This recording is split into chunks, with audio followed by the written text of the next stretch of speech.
Hello, everyone.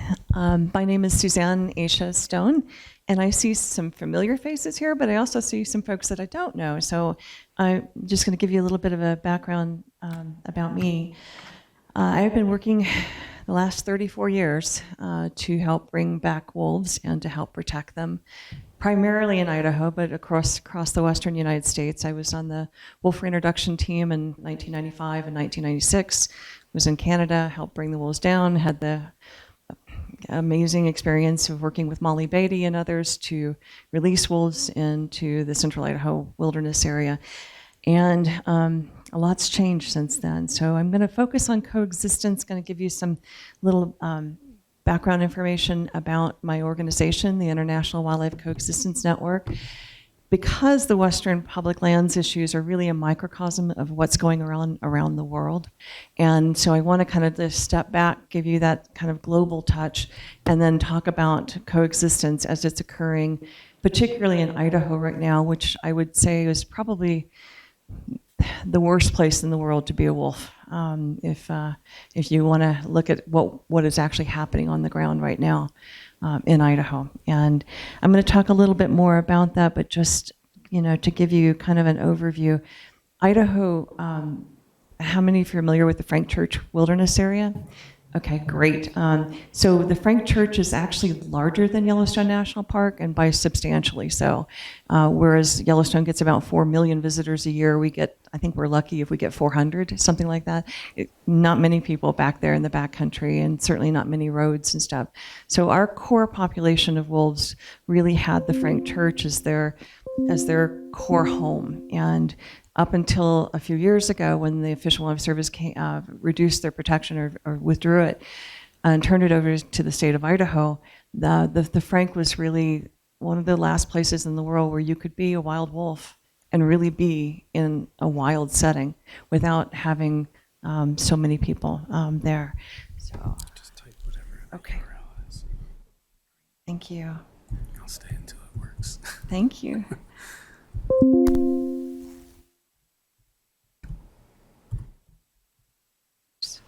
I got to be able to know how to spell my own thing here. Where's the delete? Oh, there we go. Go back. Oops. Is there a delete? Just backspace. Ah, there we go.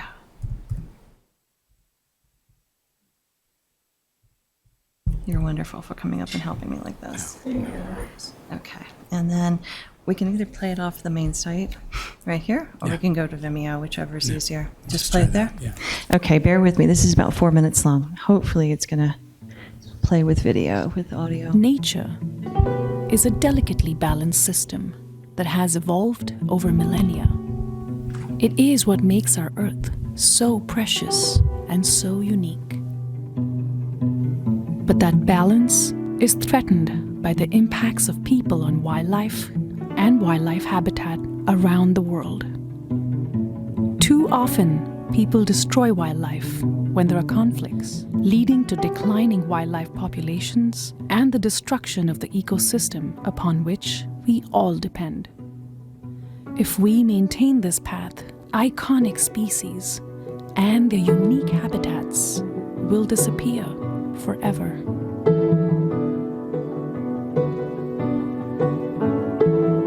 But it doesn't have to be this way.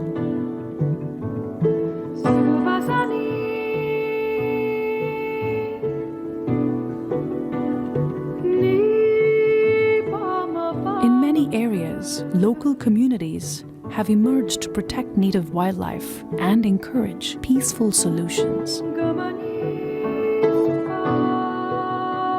Some of these, like the Lion Guardians and Wood River Wolf Project, have been widely successful in demonstrating that non-lethal proactive strategies can effectively transform conflicts into sustainable coexistence solutions.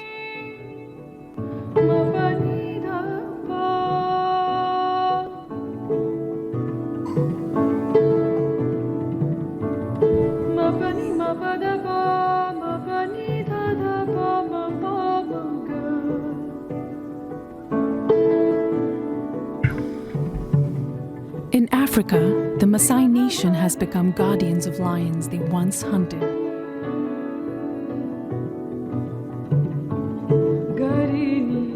protecting their livestock, the habitat, and providing economic advantages to the whole community.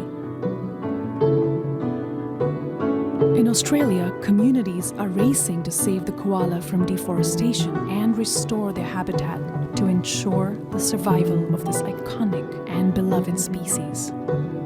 In the western United States, the same ranchers whose ancestors used to trap and poison wolves leading to their eradication are now protecting their livestock in ways that protect wolves too. The number of projects helping to protect wild animals and their habitat is growing. But many of these projects still fail due to lack of resources, expertise, and community support. That's where the International Wildlife Coexistence Network comes in.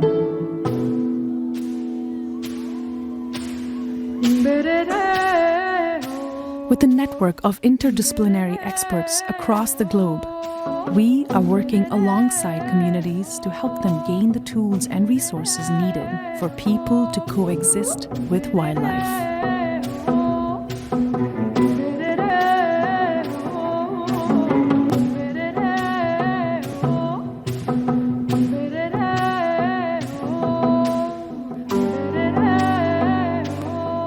By working with nature instead of against her, we can heal our planet, adopt sustainable ways to coexist with wildlife, and benefit local communities. The time to act is now. Join us today. Start by making your own wildlife coexistence pledge, and together, we can answer the call to protect all life on planet Earth. Thank you. Yeah. That's a good start. Okay, yeah, good. Thank you. Thanks so much. So, as we're approaching this belief in coexistence, it's really more about changing the paradigm of our relationship with nature and with the planet. The methods, the tools, the pathways that we use to get where we are today are not going to be the ones that result in changes that we need to make across the landscape in order to get there. And I think one of the most important aspects of coexistence is it's a way of working with nature rather than against her. And we've been working pretty hard against her for a very long time. So what does that mean? I'm going to use the Wood River Wolf Project as an example, and then I can, this is my backup crew here, and then draw it down to a conclusion for you on there. So, do you guys do office calls too? Sometimes. Why is it?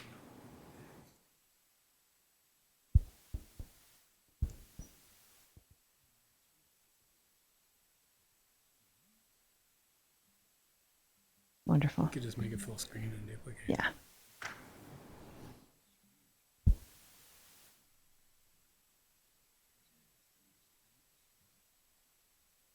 That good?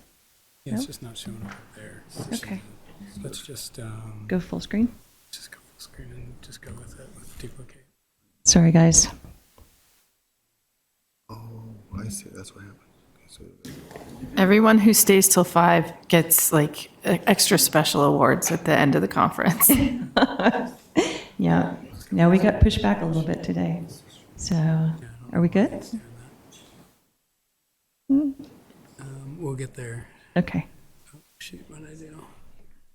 I want to go full screen. it's so funky. So, in Idaho, what was mentioned in the video was the Wood River Wolf Project, and really the Wood River Wolf Project came about as a means for down advances. Okay, as a way of trying to keep wolves alive. I mean, that's really been the whole thrust of the development of our coexistence efforts: is how do we go through another day of trying to keep these animals alive. Well, I may not have a show. Just If you want to know more about it, we wrote up this experiment in a paper that was in the journal Mammalogy 2017, and it was over the first 7 years of the project. And it started off as kind of a train wreck. We had the first pack of wolves moving into Blaine County, central Idaho, in 2007. In 2007, they had their first litter of pups. By a few weeks later, there was a big truck that pulled up. A huge amount of sheep were unloaded, thousands.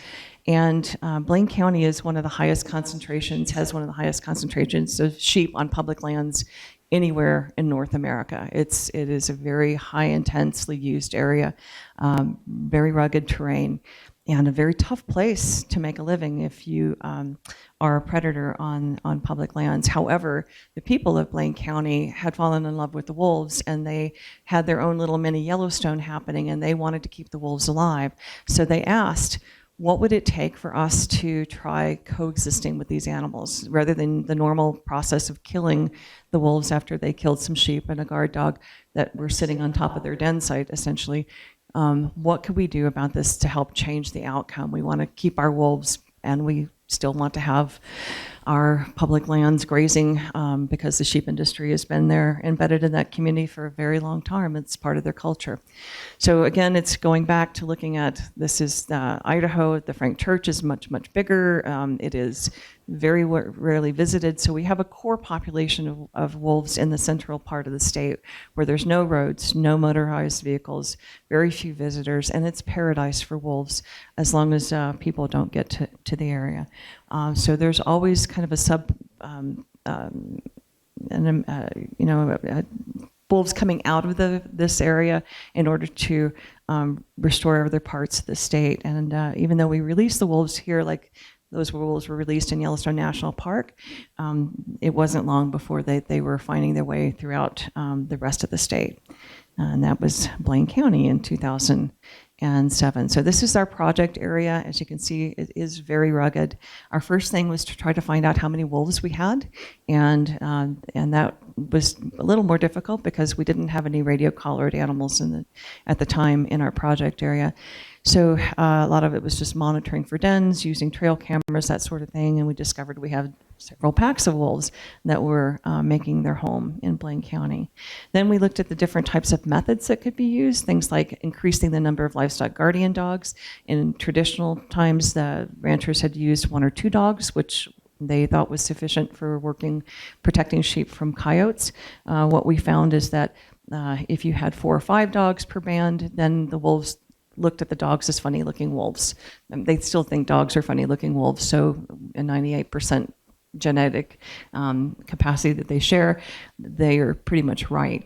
So any other time of year other than the springtime when wolves have pups in the dens, the dogs have been a terrific tool, and helping the ranchers understand that the dogs can actually be an attractant as much as they can be a deterrent because of that springtime tension over protecting their pups has been part of our educational outreach with the community and helping them understand what it's like to be a wolf and what the wolves are thinking at different times of the year.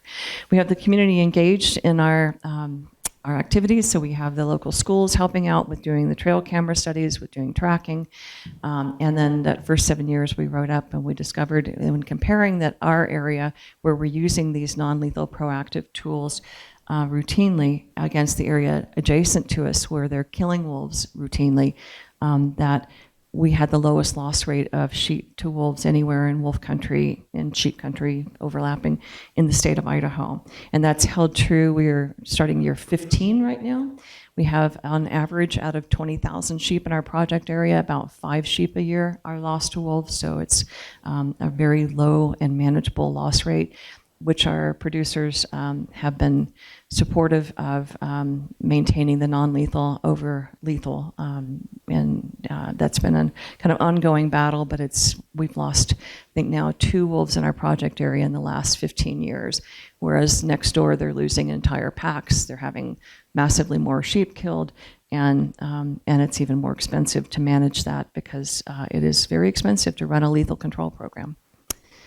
So we are also working with other projects around the world. This one is actually in Voyageurs National Park.